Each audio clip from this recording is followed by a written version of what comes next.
Women's bodies have always been a focal point in art, and the ideal woman's body has also changed throughout the years and will continue to change because the perfect body is constantly changing from generation to generation. And how artists see women's bodies is also changing, but the basic frame has stayed the same. We're going to take a closer look at how women's bodies were represented in art throughout the 50s, 80s, and today. We focus mainly on media because we felt that it was the best way to show how women's bodies were represented during these time periods. The 1950s was the post-war era. The Depression and World War II were history, and America was making a lot of money for the first time in years. This led people to want to celebrate, and with that came more drinks and food, and also a slightly fuller figure. The ideal body image for women remained fuller figured.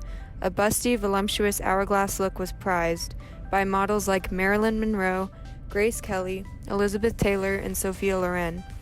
Marilyn Monroe was one of the biggest sex icons, and she wasn't necessarily big, but a healthy weight with a bust.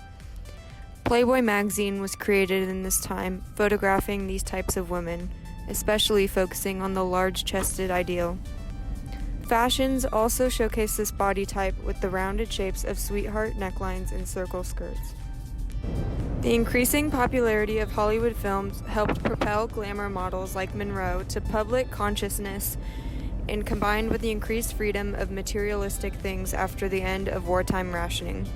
Expansion and options now meant that women were expected to take full advantage of beauty products and never leave the house without looking their best. A well-composed overall appearance, flawless skin was expected. Ads of the 50s even advised skinny women to take weight gain supplements like Weight On to fill out their curves. Being thin was not considered beautiful. In looking in these ads, what was considered skinny would be the norm now for a woman or girl trying to meet beauty standards.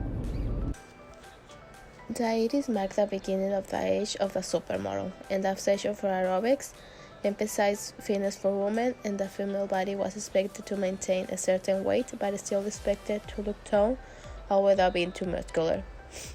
It was also the decade of big hair, big shoulders, and over-the-top makeup.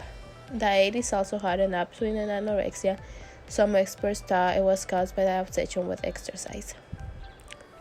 In today's era of postmodern beauty, women have always been bombarded with so many different requirements of attractiveness. Be skinny but healthy, have large breasts with a large butt, but also maintain a flat stomach and a thigh gap, etc. Women have increasingly been turning to plastic surgery or using photo editing apps to achieve their desired look. Luckily, we're entering an age where the media is beginning to celebrate the diversity of race and body type. Although a slim-figured build has led much of the fashion industry at the beginning of the 21st century, the rise of social media has gradually begun to change the way people view fashion. The label Chromat by designer Becca McCarran has some of the most diverse catwalk shows in the industry, with models spanning different races, sizes, and gender identities. In 2016, designer Christian Soriano made a red dress for the actress Leslie Jones when she tweeted that no label would dress her due to her size. He also includes plus-size models in his catwalk shows and makes clothes up to size 26.